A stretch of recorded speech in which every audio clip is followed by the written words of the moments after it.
नमस्ते, आपका स्वागत है try and catch with Amit पर। और यहाँ पे हम कोडिंग से रिलेटेड बात करेंगे। तो आज का जो टॉपिक है वो है HTML semantic element.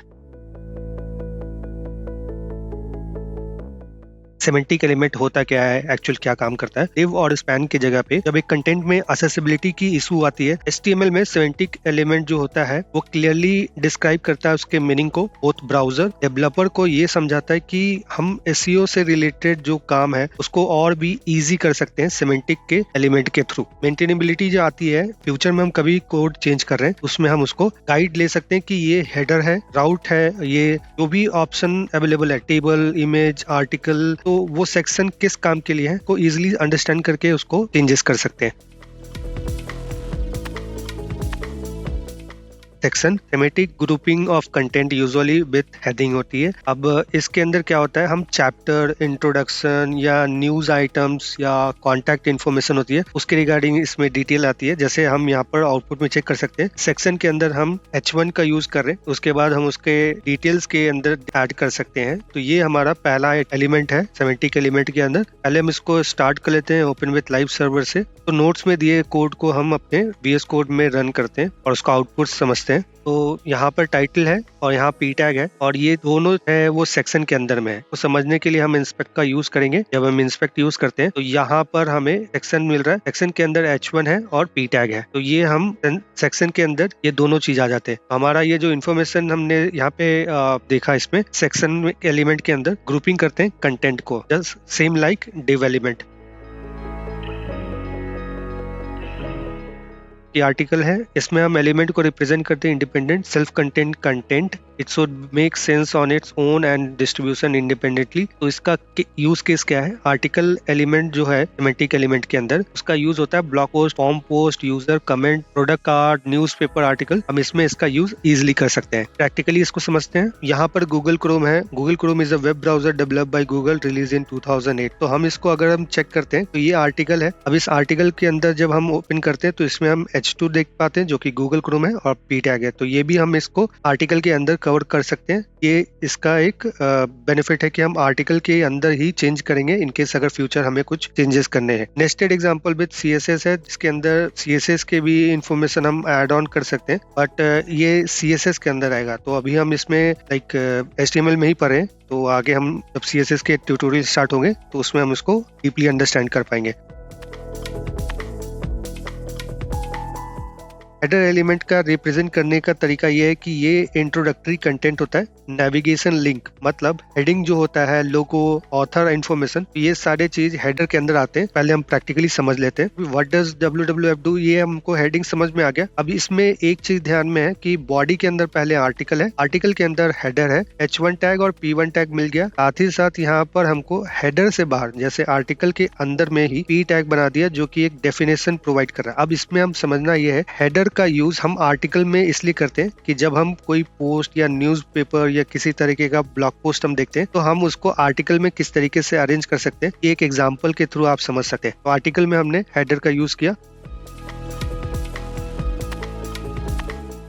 Footer element define footer for document on section. तो हम इसमें ऑथर का इन्फॉर्मेशन तो साथ ही होता है, बट आप कभी पेज को सबसे बॉटम में जब जाते हैं तो उसमें आपको copyright, content detail, site map का अपडेट या इन्फॉर्मेशन दिखता है, वो फुटर के अंदर ही लिखा जाता है। तो ये इन्फॉर्मेशन है, कोड को हम थोड़ा देखते हैं, प्रैक्टिकली समझते हैं इसको। अभी हम CSS यूज नहीं कर रहे हैं तो ये जो फाइल है ये आपको ऊपर दिखेगा, but as a standard process क्या होता है, ये आपको बॉटम में दिखना चाहिए। बट इन केस अभी इसके पास कोई भी एलिमेंट नहीं है, हम क्योंकि सिर्फ फुटर ही ऐड कर रहे हैं बॉडी में, तो बॉडी में बाय डिफॉल्ट इसको ही एक सेक्शन मान के या डिव कंटेनर मान के इसको रन किया जा रहा है। तो हमको सिर्फ ये चीज दिखेगा। अगर इन केस और कोई होता, डिव होता या और कोई सेक्शन होते तो इसके बाद आता तो ये फुटर को हम लास्ट में विजिबल होते।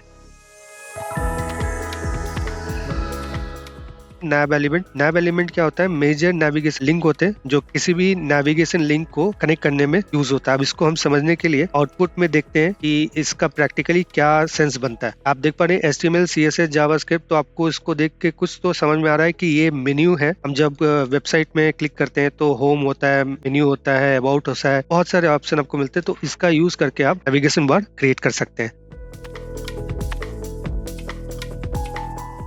असाइड एलिमेंट में क्या होता है कि सेक्शन बनाते हैं राइट साइड या लेफ्ट साइड में, मेन्यू टाइप का होता है। तो हम इसको प्रैक्टिकली समझते हैं, प्रैक्टिकली समझेंगे। तो यहाँ पर आपको दिख रहा है कि साइड एलिमेंट तो है, असाइड एलिमेंट यहाँ पर हम अपने इंस्पेक्ट में देख पा रहे हैं। बॉडी के अंदर हम आते हैं, असाइड के अंदर ये दिख पा रहा है कि ये जो पूरा सेक्शन है जो हाईलाइट हो गया अभी, इसको हम असाइड में कर रहे हैं, बट ये अभी हमें इसलिए नहीं दिख रहा है क्योंकि हमने इसमें CSS ऐड नहीं किया। अब अगर सपोज हम इस CSS का यूज कर लेते हैं, क्योंकि अभी हम एक डमी इंफॉर्मेशन प्रोवाइड कर रहे हैं, तो इसमें हम इसको CSS दे देते हैं। CSS देने के लिए सबसे पहले हमें क्या करना है, स्टाइल। अब स्टाइल करने के बाद असाइड एलिमेंट है। अब इस असाइड एलिमेंट को हम डायरेक्टली कॉल कर सकते हैं स्टाइल के अंदर। तो हम इसके अंदर जो भी CSS करेंगे ये असाइड में विजिबल हो जाएगा। जब आउटपुट देखेंगे तो इसमें हमारे पास ये साइड में आ चुका है, जो बिल्कुल असाइड कंप्लीट प्रूव कर रहा है।